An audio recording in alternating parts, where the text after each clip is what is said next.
Coach, back for another edition of Skip Scoop. We just had a weekend series with the Gophers, and it didn't really go as the Hoosiers would like. Tough weekend. I mean, no doubt about it. When you lose 3 baseball games at home, it's tough to find positives in that. But, you know, it's one of those things that I've tried to tell our kids after, not too concerned about it.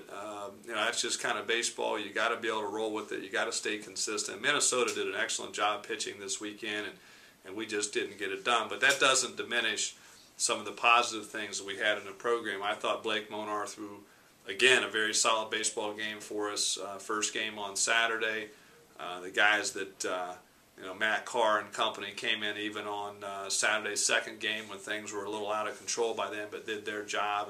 And another quality, solid start out of Joey Donato. So, you know, I thought our pitching and defense all weekend, we just didn't get the hits when we needed. If anyone's followed baseball long enough, you see that those things, you can do everything right and still not have the positive results. So we got a good baseball team, a confident group. I'm not too concerned about it. In some ways, Kyle, I'm probably thankful as struggling, as much of a struggle as it's been offensively, that we are only a game out of first place. And we just got to, you know, get back at it and get ready for the weekend series this weekend against Purdue and be ready to play. But yeah. Just one of those weekends. And we got to be pretty happy that we got 3 games in. Mother Nature was not kind. She poured on us all weekend long, but for the 4th weekend in a row for the Big Ten season, we got all 3 games in. Well, you know, and it's always a struggle when you're the home team. You got to be responsible for the tarp. But yeah, you know, and John Anderson, the Minnesota coach, and I talked about it after the series. It was pretty amazing we got those 3 games in. And you know, one of my favorite things is, you know, rain delays. And Friday we didn't get a chance to play because of the rain. We had to move the game to Saturday. But one of my favorite things in baseball are rain delays with college baseball teams. And, you know, let's give the fans maybe a little look and insight into a real life college rain delay.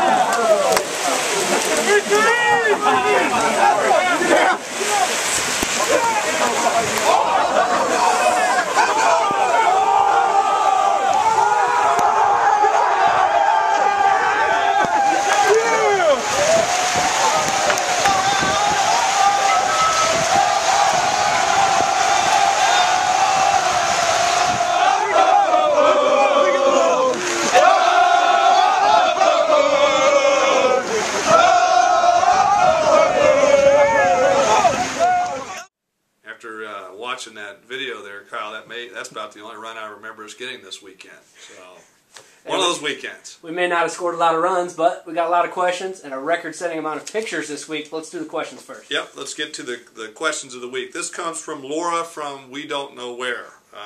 From Laura, how do you decide which players will play in the summer collegiate programs? Great question. Laura, we try to place all of our players in summer leagues, and we usually make that determination in the fall when we've had a chance to see all the players and try to match them with their skill level for the various leagues all around the country.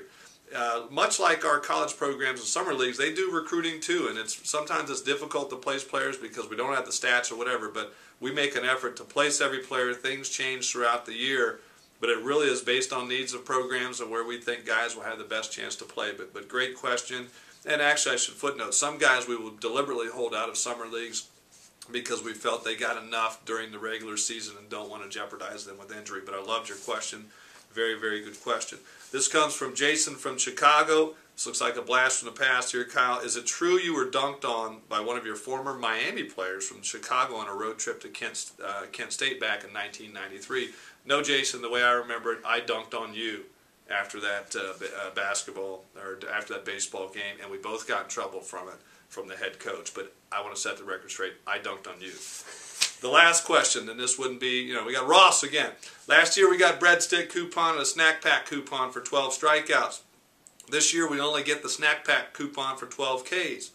Where's the incentive for me to yelling like a jackwagon if I'm going to lose one prize for another? Good question, Ross. We'll check out that with the people at Mother Bears, but you know what? I'm happy if we get anything on that breadsticks or snack pack because it means we're punching tickets.